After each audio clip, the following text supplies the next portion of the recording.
E aí, galerinha do nono ano, vamos para a nossa aula desta semana? Pois esta semana vamos falar sobre Japão. E aí, vocês vão trabalhar com estas páginas aqui lá do seu livro, tá? Da 192 a 195. Combinado? Quem é o Japão? Conhecemos muito sobre o Japão, certo? Mas então vamos fazer a localização. Onde está o Japão? O Japão, como vocês estão vendo lá no detalhe, ó, é um país do continente asiático, está lá no extremo oriente da Ásia, e ele está na porção temperada do planeta, né, no hemisfério norte, totalmente no hemisfério norte, totalmente no hemisfério oriental, né, está entre o Trópico de Câncer e o Círculo Polar Ártico, portanto vai ter climas temperados. Só que o Japão tem o diferencial de ser um conjunto de ilhas. Então ele é circundado, ele tem como vizinhos, ele tem como fronteiras as águas do Oceano Pacífico, certo? Então nós temos ali o Mar do Japão a oeste, o Oceano Pacífico a leste, a norte e ao sul. Está próximo ali da Coreia, está próximo da China, está próximo da Rússia. O Japão é formado por mais de 4.000 ilhas, só que as 4 ilhas maiores são as mais importantes, né? São estas que a gente vê no detalhe aqui.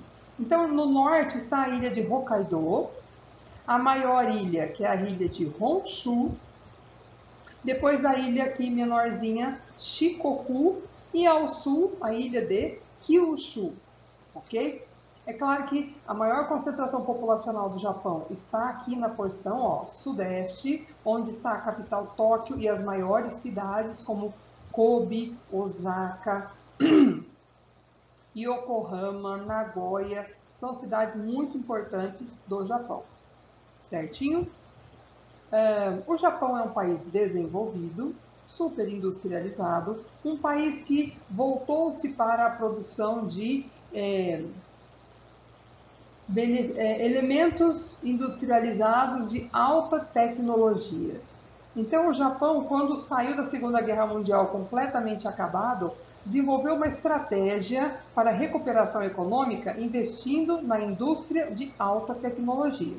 Então, não bastava para os japoneses produzir, eles queriam produzir mais e produzir melhor, certo? E a tecnologia foi decisiva nesse aspecto. Não é à toa que o Japão é conhecido, né, no mundo inteiro pelo país mais tecnológico que existe. Ok? Muito bom. Vamos então falar sobre o Japão. Já comentei sobre essas questões aqui com vocês, né? A capital é Tóquio. O Japão tem uma população aproximadamente de 126 milhões de habitantes. Isso faz com que o Japão seja um país super populoso, porque o seu território é muito pequeno, tá? Ele é uma monarquia parlamentarista. A moeda é o iene e as principais religiões ali são o shintoísmo e o budismo. Interessante que o shintoísmo é uma religião assim dedicada ao rei. As pessoas cultuam, elas dedicam-se ao rei. O território lá japonês é composto, né, por milhares de ilhas e todas elas juntas correspondem aos estados de Santa Catarina e Rio Grande do Sul do Brasil. Né? Daí você tem uma ideia do tamanho do Japão. As maiores ilhas são aquelas que a gente já falou. E outra coisa muito importante sobre o Japão, que essa aqui a gente precisa destacar com bastante ênfase. O Japão faz parte do Círculo do Fogo do Pacífico. O que isso significa? Significa que o Japão está localizado num lugar que é o encontro de 3 placas tectônicas. Não bastasse estar em cima de 2, né, que poderia já ser motivo para muitos abalos, o Japão está em cima de 3 placas tectônicas. Então, por isso, no Japão existem terremotos diários, só que de magnitude muito pequena. Agora, a cada década, eles têm terremotos assim fenomenais, como o último que aconteceu em 2011, tá certo? O relevo japonês, ele é praticamente todo formado de montanhas, então 85% do território japonês é montanha. Sobra 15% do território para abrigar toda aquela população que a gente falou no outro slide, certo? Então daí vocês veem que o adensamento populacional é muito grande nas planícies. Por isso que no Japão existe até um ditado popular que diz que é impossível você se sentir sozinho no Japão, porque está sempre cercado de muitas pessoas. A montanha mais alta é o Monte Fuji, que inclusive é um vulcão, certo? E o território é marcado por muita atividade vulcânica. E eu passei vários slides aqui. Caramba. Então, ó, a atividade sísmica é intensa em função, né, de toda essa do fato de ser ali o encontro de 3 placas tectônicas. O Japão, apesar de ser sempre abalado por muitos terremotos, ele se recupera sempre com grande velocidade, né? Porque tem dinheiro e porque eles têm a disposição de. Aconteceu o fenômeno natural? Então vamos lá consertar. Não adianta ficar chorando leite derramado e nem esperando alguém resolver. Então eles resolvem também rapidinho quando ocorrem esses fenômenos. E eles têm toda uma preparação, e eles têm toda uma ação proativa em relação a terremotos e tsunamis. Eles são preparados para isso, treinados para isso. O clima no Japão é o subártico, né? Quer dizer, eles têm as 4 estações do ano bem definidinhas. O calor deles, o verão deles é bem quente, porém o inverno é bastante rigoroso. Só não é mais rigoroso porque eles têm a influência da maritimidade, já que são várias ilhas, né? O território japonês é frequentemente atingido por tufões. Aqui na América a gente diz furacões, né? Lá no Japão eles dizem tufões, que realmente causam também estragos. E o verão deles é bastante chuvoso. Aqui vocês têm os slides, as imagens que mostram essa questão da instabilidade tectônica que o Japão tem. Então aqui nós temos o mapa das placas tectônicas do mundo. O Japão, gente, está localizado ali, ó. Olha lá o Japão aqui, ó. Correto?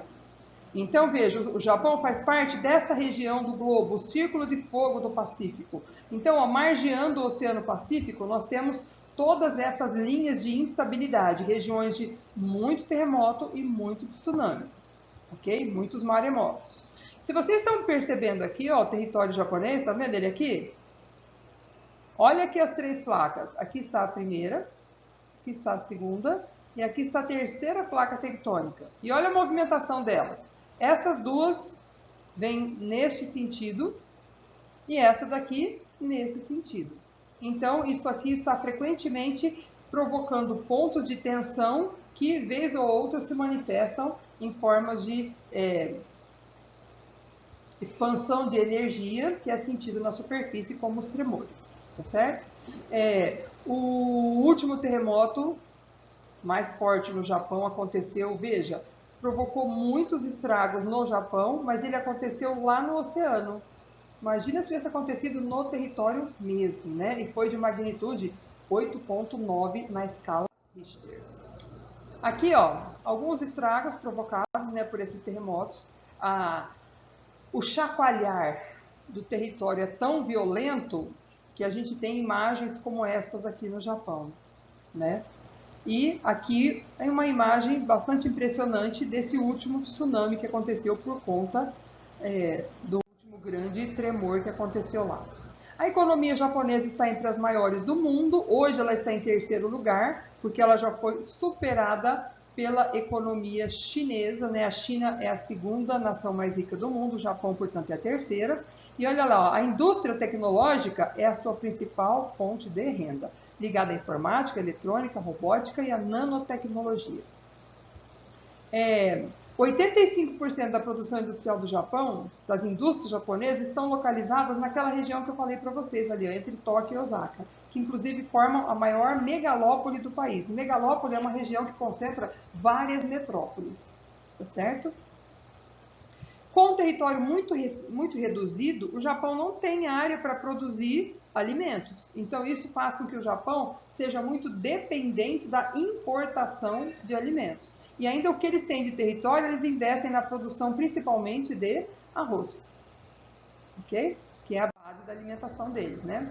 Aqui alguns exemplos do desenvolvimento tecnológico, né, que o Japão já apresentou para o mundo, né? Os trens de alta velocidade.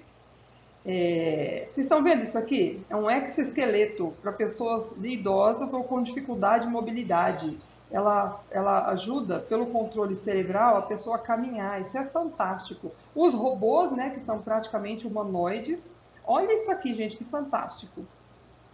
O celular projeta um teclado virtual, né? E esse aqui ó, foi o último lançamento, foi essa semana que eu vi no jornal, eles fazendo o teste desse carro voador aqui, ó. Então, é o futuro chegando, né? Ah, e aqui a moto voadora também. Ok? E as atividades? Vocês vão responder essas 3 atividades aqui consultando o seu material, consultando o vídeo que eu coloquei lá no documento, tá? E a número 4, olha o que vocês vão fazer para mim. Vocês vão pesquisar tudo que está entre parênteses aqui sobre o porquê de tantos terremotos no Japão. Acabou de pesquisar? Vocês vão gravar um podcast com um colega da classe. Escolhe um colega da classe, vocês vão fazer um bate-papo sobre por que no Japão tem tantos terremotos. Falem das causas, falem das consequências, como o Japão se vira quando acontece isso, quando foi o último terremoto, tudo isso. E aí posta no grupo da classe. A nota vai sair da postagem de vocês no grupo da classe, ok? E essa atividade, a número 4, ela vai ter um peso maior na sua planilha este bimestre. Combinado?